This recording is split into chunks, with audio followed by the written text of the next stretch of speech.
शुरू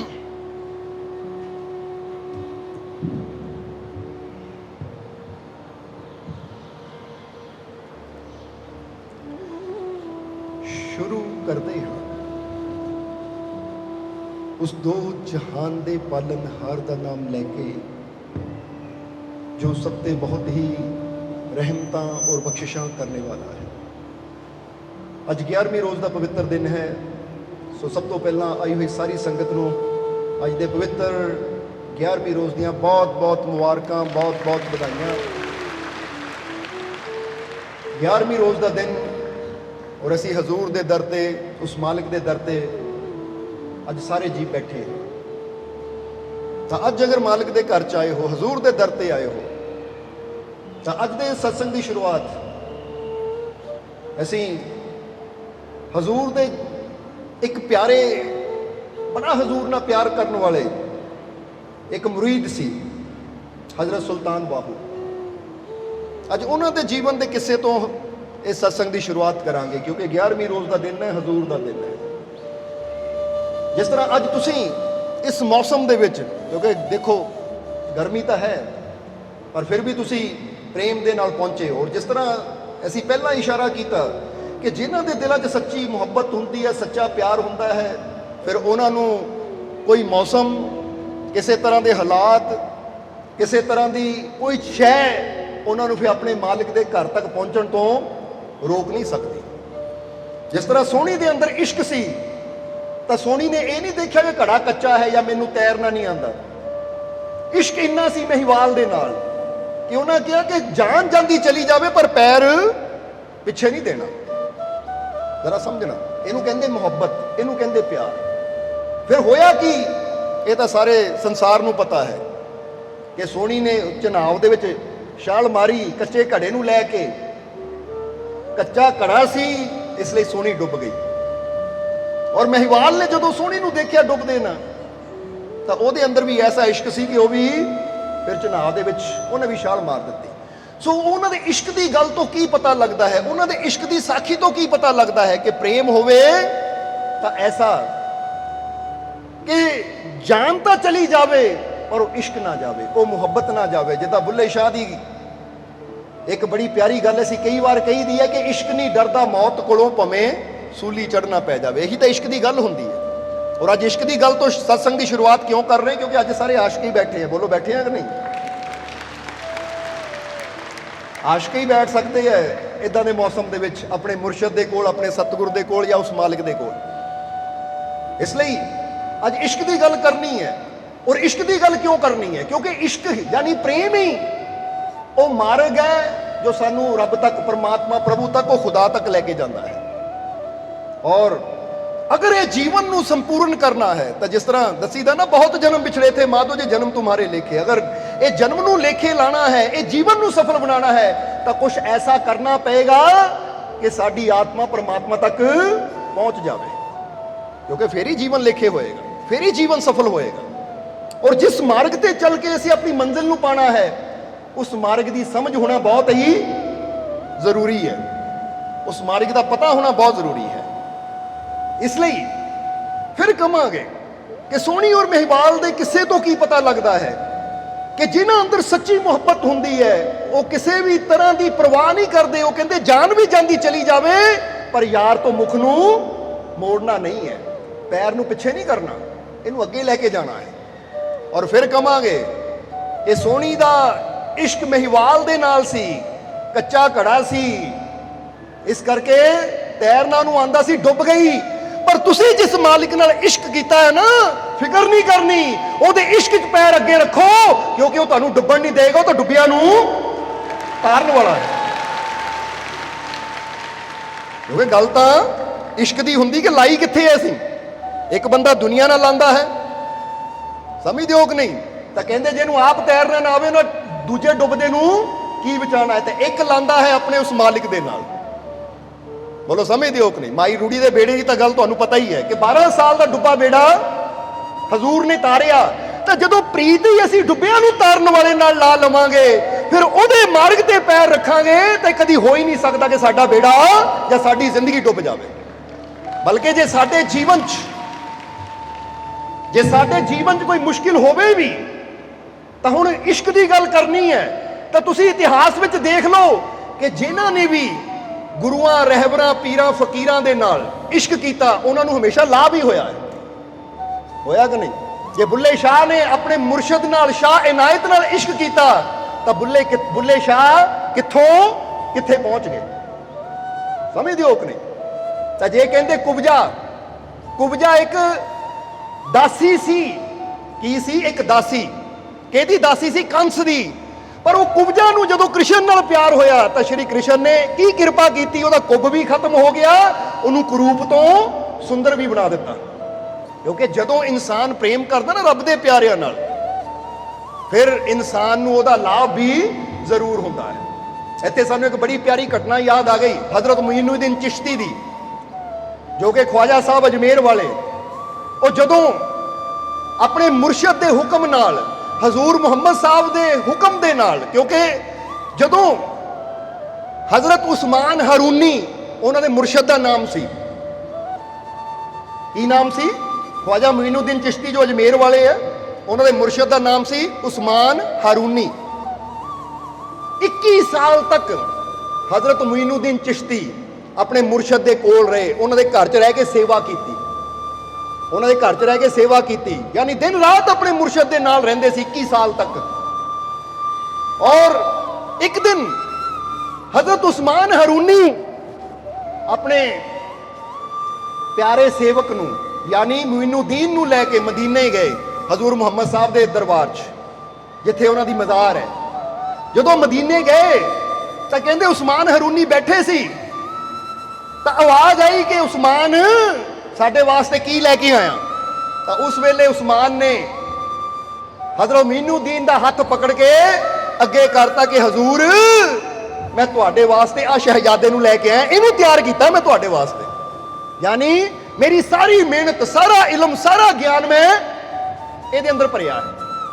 जिदा समझ ले एक कुम्हार जदों घड़ा घड़दा ना बड़ी मेहनत नाल, उत्ते रंग बिरंगे बेल बूटे पा के बड़ी मेहनत नाल उहनूं तैयार करदा ते किसी नूं तोहफा दिंदा कि महाराज मैं इन्ने दिनां दी मेहनत नाल आ तैयार कीता ते तुहाडे वास्ते लैके आया, कबूल करो। तो जिसले उन्होंने मुइनुद्दीन नूं कहा कि तुहाडे दर ते ये लैके आया, इहनूं कबूल करो मेरी तरफों, तो उसले हजूर की आवाज़ आई, क्योंकि वजूदी तौर पर तो दुनिया ते नहीं सी, पर फिर भी असी कई बार दसिया कि गुरु रहबर पीर फकीर अगर इस संसार तो पर्दा भी कर जान तां भी वो जांदे किते नहीं। बस दौड़ है साडे प्यार दी, साडे विश्वास दी। जे असी प्रेम नाल उन्हां नूं याद करिए तो साडी सुणदे भी है, सानूं उहदा जवाब भी दिंदे है। पर साडे कोलों अख होनी चाहिदी है, साडे कोलों कंन होने चाहिए है। अख देखण वाली, जिद्दां बुल्ले शाह ने कहा बुल्लिया शाह तेरे तो बख नहीं पर तेरी देखण वाली अख नहीं। हुण इसी तरह जदों असीं मेहनत करते हैं तो जिस तरह तुसीं देखदे हो ना कि महाभारत के युद्ध के अंदर जदों श्री कृष्ण गीता के जरिए अर्जुन नूं समझा रहे हैं, ज्ञान दे रहे हैं, तो फिर एक जगह जिक्र आंदा है कि श्री कृष्ण ने अर्जुन नूं किहड़ा दर्शन कराया सी? विश्व रूप दा। किहड़ा दर्शन कराया सी अर्जुन नूं? विश्व रूप दिखाया सी। विश्व रूप, क्योंकि अर्जुन को तसल्ली नहीं हो रही सी, तो श्री कृष्ण ने कहा लै देख। तो हुण गौर करना, उत्थे होर पांडव भी सी, पूरी सेना कौरवां दी पांडवां दी सारियां दी सेना खड़ी सी, पर दर्शन किहनूं होए? सिर्फ अर्जुन नूं, बाकियां नूं नजर नहीं आया। क्यों? क्योंकि श्री कृष्ण ने अख ही अर्जुन नूं दित्ती सी कि इह दुनियावी अखां नाल तूं संसार नूं देख सकदा है, पर जे मेरे असली रूप नूं देखना है, वो परमात्मा की रहमत नूं देखना है, तो उहदे वास्ते अंदर दी अख चाहिदी है। तां ही तां कहा जांदा ना, अगर इश्क दी अख ना देखेगा, विश्वास दी अख ना देखेगा, अगर ज्ञान दी अख ना देखेगा, तो फिर तेनू मुर्शद चों ही खुदा नजर आएगा, परमात्मा की झलक मिलेगी। इसलिए जदों ये गल हजूर मुहम्मद साहब नूं कही मज़ार ते, तो हजूर ने कहा उस्मान ये मुइनुद्दीन नूं फिर हिंदुस्तान भेज, क्योंकि ये हिंदुस्तान दे विच हिंदुल बली बनेगा। ये हुक्म हो गया सी उदों। और जदों वक्त आया और उन्होंने हिंदुस्तान आना पिया, यानी इंडिया आना पिया, भारत आना पिया, जदों कहंदे हजरत मुइनुद्दीन चिश्ती दिल्ली पहुंचे, तो असीं ये घटना दसनी चाहते हैं कि इश्क बंदे नूं कित्थों कित्थे पहुंचाता है, और खास करके जदों इश्क मुर्शद नाल होवे। कहते जदों मुइनुद्दीन चिश्ती पहुंचे दिल्ली, तो उस वेले दिल्ली जिदा अजकल तो बहुत बड़ा शहर है, पर उस वेले इन्ने घर नहीं होंदे सी, जानी घर तो होंदे सी पर जंगल भी हुंदा सी, छोटी छोटिया पगडंडियां हुंदियां सी। ख्वाजा मुइनुद्दीन चिश्ती एक पगडंडी ते तुरे जा रहे हैं अपने दो सेवकों के नाल, तो देखा एक नौजवान घोड़े ते आया, एक शहजादा नौजवान, उन्होंने घोड़ियां का बड़ा शौक सी, उन्हें घोड़े रखे हुए सी, घोड़े की सवारी करने का बड़ा शौक सी। वो बड़ी तेजी नाल घोड़ा दौड़ाता होया आया और हजरत मुइनुद्दीन चिश्ती के कोल दी गुजरिया। जदों कोल दी गुजरिया उहदी नज़र मुइनुद्दीन चिश्ती के चेहरे ते गई, तो उन्हें अगे जाके घोड़े की लगाम खिंची, घोड़ा हौली होया, घोड़े नूं घुमा के लियांदा और जिथे मुइनुद्दीन चिश्ती सी उन्होंने कोल आके घोड़ा रोकिया, घोड़े तो उतरिया और आके मुइनुद्दीन चिश्ती के कदमां च बह के उन्होंने हथ फड़ के हथ नूं चुम्मिया तो मत्थे नाल लाया, बड़ी इज्जत नाल, बड़े अदाब दे नाल। तो उस वेले ख्वाजा मुइनुद्दीन चिश्ती जदों उहदे अल देखदे, उहदे चेहरे अल मुस्कुरा के, ये नौजवान कौन है, क्योंकि असीं तो इत्थे पहली बार आए हैं, पर यह फकीरां दा इन्ना अदब कर रहा है, इन्नी इज्जत कर रहा है। घोड़े तो उतरिया, उतर के गोडियां पर बह के हथ नूं पकड़िया, चुम्मिया, मत्थे ना लाया, अखां ना लाया, मुस्कुराया और हाथ जोड़ के इजाजत मंगी कि हजरत मैं जा सकता हाँ। तो मुइनुद्दीन ने कहा, ऐ शहजादे, शहजादे यानी ऐ नौजवान तू कौन है? कहंदे जी मेरा नाम कुतुब है। मेरा नाम की है? कुतुब बख्तियार मेरा नाम है। इन्नी गल कह के नौजवान ने इजाजत मंगी तो घोड़े ते बह गया। जदों घोड़े नूं बह के चलाया तो मुइनुद्दीन खड़ के उन्होंने देखते रहे और जिधर जिधर वो नौजवान जा रहा सी, मुइनुद्दीन चिश्ती की नज़र भी उधर उधर जा रही सी। और जदों तक वो नज़रों तो ओझल नहीं हो गया, मुइनुद्दीन चिश्ती उन्होंने देखते रहे। जिहड़े नाल दे सेवक सी बड़े हैरान होए कि असीं हर वेले नाल रहीदा, पर सानू कदी इन्ने प्यार नाल नहीं देखिया, इनू बड़े प्यार नाल देख रहे हैं। तो पुछया, हजरत की गल हो गई, तुसीं इस नौजवान नू बड़े प्यार नाल देख रहे हो? तो उसले मुइनुद्दीन चिश्ती ने एक गल बड़ी प्यारी कही। वो कहंदे, कुतुब बख्तियार ये इन्ना अदब करता है साडा कि जा रहा सी, घोड़े तो उतरिया, उतर के कदमां च बैठ के साडे हथ नूं बोसा कीता, यानी चुम्मिया, अपनी अखां ना लाया, मत्थे ना लाया। इन्नी इज्जत, इन्ना सत्कार, इन्ना प्यार कि जे इन्हें साडा इन्ना अदब कीता है, अदाब कीता है, तो सानू इहदी ये अदा पसंद आ गई है तो यह कुतुब, पर हुण असीं इहनूं कुतुबुद्दीन बनावांगे, पूरी दिल्ली दा बली। जरा हुण गौर करना, यह कुतुबुद्दीन कौन सी? जिहड़े बाबा फरीद दे मुर्शद सी, बाबा फरीद शक्करगंज के मुर्शद हजरत कुतुबुद्दीन बख्तियार काकी। ये पहली मुलाकात सी, क्योंकि कुतुबुद्दीन दे मुर्शद सी हजरत मुइनुद्दीन चिश्ती अजमेर वाले। पर देखो मुइनुद्दीन ने इको ही नज़र च जदों देखिया कि वह घोड़े तो उतरे, इन्नी इज्जत की, इन्ना अदाब किया, तो यही गल उन्होंने दिल नूं इन्नी चंगी लगी कि उन्होंने उसी वेले फैसला कर लिया कि इन्हां मेरी इज्जत, मेरा अदाब किया है, तो मैं इहनूं कुतुब तो कुतुबुद्दीन बनाना है, और इहदा इज्जत, इहदा अदाब खुदा दे घर भी होएगा, रब दे घर भी होएगा। उसी वेले हाथ उठाए और खुदा अगे दुआ की। तो फिर थोड़े दिन बाद ही कुतुबुद्दीन आए और पूरी तरह नाम की दात लैके मुइनुद्दीन चिश्ती दे हो गए। हुण ये गल तो की पता लगता है कि कई बार साडा कीता होया छोटा जिहा नेक अमल, साडा कीता होया छोटा जिहा नेक कर्म, जदों असीं पीरां फकीरां दे दर ते इज्जत अदाब नाल जांदे आ, प्यार नाल झुकदे आ, निमरता दिखाते हैं, तो कई बार साडी यही अदा वो फकीरां नूं, रब दे प्यारे नूं इन्नी पसंद आती है कि सानू भी फर्श तो अर्श ते बिठा देंदे हैं। इसलिए ताही कहा जाता कि जब भी गुरुआं रहबरां पीरां फकीरां दे कोल जाओ तो प्रेम नाल जाओ, इश्क नाल जाओ, मुहब्बत लैके जाओ, विश्वास नाल जाओ, क्योंकि जदों प्रेम विश्वास नाल इंसान जाता है तो फिर उन्होंने मंजिल भी उच्ची मिलती है। और तुसीं भी उच्ची मंजिल पाना चाहते हो कि नहीं? इसलिए असीं एक शेर कई बार बोलीदा है कि जो अदबो अदाब से मिलता है वो मांगने से नहीं मिलता, ये खुदा की रहमत का फूल है जो बिना मुर्शद के नहीं खिलता। कि रब दियां ਰੱਬ ਦੀਆਂ ਰਹਿਮਤਾਂ ਦੇ ਜਿਹੜੇ ਫੁੱਲ ਹੈ ਨਾ ਸਾਡੇ ਅੰਦਰ, ਇਹ ਉਦੋਂ ਹੀ ਖਿਲਦੇ ਆ ਜਦੋਂ ਮੁਰਸ਼ਿਦ ਦੀ ਰਹਿਮਤ ਹੁੰਦੀ ਹੈ। ਔਰ ਇੱਥੇ ਇੱਕ ਹੋਰ ਹਜ਼ਰਤ ਮੁਈਨੁੱਦੀਨ ਦੀ ਗੱਲ ਯਾਦ ਆ ਗਈ ਕਿ ਉਹਨਾਂ ਨੂੰ ਆਪਣੇ ਮੁਰਸ਼ਿਦ ਨਾਲ ਕਿੰਨਾ ਪਿਆਰ ਸੀ, ਉਹ ਵੀ ਦੱਸ ਦਈਏ ਕਿ ਜਿਸ ਤਰ੍ਹਾਂ ਅਸੀਂ ਦੱਸਿਆ ਕਿ ਹਜ਼ਰਤ ਮੁਈਨੁੱਦੀਨ ਚਿਸ਼ਤੀ ਨੂੰ 21 ਸਾਲ ਤੋਂ ਆਪਣੇ ਮੁਰਸ਼ਿਦ ਦੇ ਨਾਲ ਰਹਿ ਕੇ ਸੇਵਾ ਕਰਦੇ ਸੀ, ਉਹਨਾਂ ਦੀ ਦਿਨ ਰਾਤ ਮੁਰਸ਼ਿਦ ਦੇ ਦਰ ਤੇ ਗੁਜ਼ਰਦਾ ਸੀ। ਤਾਂ ਇੱਕ ਦਿਨ ਸਰਦੀ ਦੀ ਰਾਤ ਸੀ, ਇਹ ਗੱਲ ਬੜੀ ਸਮਝਣ ਵਾਲੀ ਹੈ, ਬੜੀ ਪਿਆਰੀ ਸਾਖੀ ਸਾਨੂੰ ਲੱਗਦੀ, ਇਸ ਲਈ ਇੱਥੇ ਫੇਰ ਸੁਣਾ ਰਹੇ ਹਾਂ ਅਸੀਂ। ਇਹ ਇੱਕ ਦਿਨ ਸਰਦੀ ਦੀ ਰਾਤ ਔਰ ਹਜ਼ਰਤ ਮੁਈਨੁੱਦੀਨ ਚਿਸ਼ਤੀ ਔਰ ਉਹਨਾਂ ਦੇ ਮੁਰਸ਼ਿਦ ਹਜ਼ਰਤ ਉਸਮਾਨ ਹਾਰੂਨੀ ਬੈਠੇ ਅੰਗੀਠੀ ਸੇਕ ਰਹੇ। ਅੰਗੀਠੀ ਸਮਝਦੇ ਹੋ ਨਾ ਤੁਸੀਂ, ਇਹ ਜਿਹਦੇ 'ਚ ਕੋਇਲੇ ਹੁੰਦੇ ਆ, ਅੱਗ ਬਾਲੀ ਜਾਂਦੀ ਤਾਂ ਹੱਥਾਂ ਨੂੰ ਸੇਕਿਆ ਜਾਂਦਾ ਹੈ।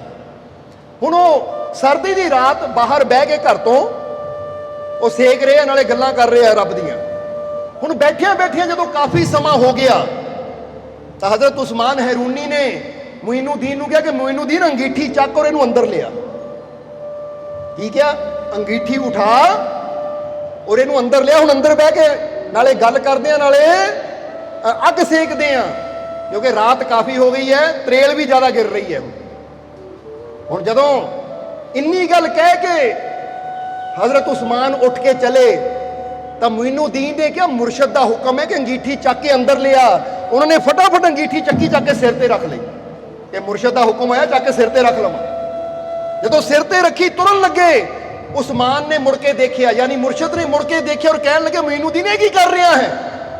ਉਹ ਅੰਗੀਠੀ ਨੂੰ ਹੱਥ 'ਚ ਫੜ ਲੈ, ਤੇਰਾ ਸਿਰ ਸੜ ਜਾਏਗਾ, ਤੇਰੇ ਸਿਰ ਨੂੰ ਸੇਕ ਲੱਗ ਜਾਏਗਾ, ਕਿਉਂਕਿ ਅੰਗੀਠੀ ਜਦੋਂ ਕੋਇਲੇ ਹੁੰਦੇ ਥੱਲੇੋਂ ਵੀ ਗਰਮ ਹੋ ਜਾਂਦੀ ਹੈ। ਉਹ ਕਹਿੰਦੇ ਤੇਰਾ ਸਿਰ ਸੜ ਜਾਏਗਾ, ਇਹਨੂੰ ਹੱਥ 'ਚ ਫੜ ਲੈ, ਸਿਰ ਤੇ ਕਿਉਂ ਰੱਖ ਲਿਆ? ਜਰਾ ਗੌਰ ਕਰਨਾ ਕੀ ਕਿਹਾ? ਓਏ ਹੱਥ 'ਚ ਫੜ ਲੈ, ਸਿਰ ਤੇ ਕਿਉਂ ਰੱਖ ਲਿਆ? ਤੇਰਾ ਸਿਰ ਸੜ ਜਾਏਗਾ, ਜਲ ਜਾਏਗਾ ਤੇਰਾ ਸਿਰ, ਹੱਥ 'ਚ ਫੜ ਲੈ। ਜਦੋਂ ਇੰਨੀ ਗੱਲ ਕਹੀ ਉਸਮਾਨ ਹਾਰੂਨੀ ਨੇ, ਮੁਈਨੁੱਦੀਨ ਨੇ ਅੰਗੀਠੀ ਜ਼ਮੀਨ ਤੇ ਰੱਖੀ ਤਾਂ ਮੱਥੇ ਤੇ ਹੱਥ ਰੱਖ ਕੇ ਰੋਣ ਲੱਗ ਗਏ। ਕੀ ਕੀਤਾ? ਮੱਥੇ ਤੇ ਹੱਥ ਰੱਖ ਕੇ ਰੋਣ ਲੱਗ ਗਏ। ਤਾਂ ਉਸ ਵੇਲੇ ਉਸਮਾਨ ਹਾਰੂਨੀ ਕਹਿਣ ਲੱਗੇ ਮੁਈਨੁੱਦੀਨ ਮੈਂ ਤੈਨੂੰ ਕੀ ਕਹਿ ਦਿੱਤਾ? ਇੱਕ ਤਾਂ ਤੇਰੀ ਫਿਕਰ ਹੈ, ਤੇਰੇ ਨਾਲ ਪਿਆਰ ਹੈ ਕਿ ਕਿਤੇ ਸਿਰ ਨੂੰ ਸੇਕ ਨਾ ਲੱਗ ਜਾਵੇ, ਔਰ ਤੂੰ ਰੋ ਰਿਹਾ, ਰੋ ਕਿਉਂ ਰਿਹਾ ਹੈ? ਤਾਂ ਜ਼ਰਾ ਹੁਣ ਦੇਖਣਾ ਮੁਈਨੁੱਦੀਨ ਦਾ ਇਸ਼ਕ ਕੀ ਸੀ ਆਪਣੇ ਮੁਰਸ਼ਿਦ ਦੇ ਨਾਲ। ਕੀ ਜਵਾਬ ਦਿੱਤਾ? ਕਹਿੰਦੇ ਆ ਮੁਰਸ਼ਿਦ, ਜਦੋਂ ਮੁਰਸ਼ਿਦ ਨੇ ਕਿਹਾ ਰੋ ਕਿਉਂ ਰਿਹਾ ਹੈ? ਤੇਰੇ ਸਿਰ ਨੂੰ ਸੇਕ ਨਾ ਲੱਗ ਜਾਵੇ ਤਾਂ ਮੈਂ ਕਿਹਾ ਕਿ ਅੰਗੀਠੀ ਸਿਰ ਤੇ ਨਾ ਰੱਖ, ਹੱਥ 'ਚ ਫੜ ਲੈ, ਨਹੀਂ ਤਾਂ ਤੇਰਾ ਸਿਰ ਸੜ ਜਾਏਗਾ, ਸਿਰ ਜਲ ਜਾਏਗਾ। और तू रोन लग गया क्यों? तो उसले मुइनुद्दीन ने क्या, हजरत वीडियो अच्छी लगी हो तो कृपया इसे शेयर जरूर करें। आपके शेयर करने से अगर किसी की जिंदगी में अच्छा बदलाव आता है, पॉजिटिव चेंज आती है, तो ये भी आपकी तरफ से किया गया एक नेक कर्म होगा, एक सेवा होगी। तो वीडियो को शेयर जरूर करें और वीडियो देखने के लिए सर्व संजय दरबार कांटियां शरीफ यूट्यूब चैनल को सब्सक्राइब करें और फेसबुक पेज को फॉलो करना ना भूलें। जय माता दी।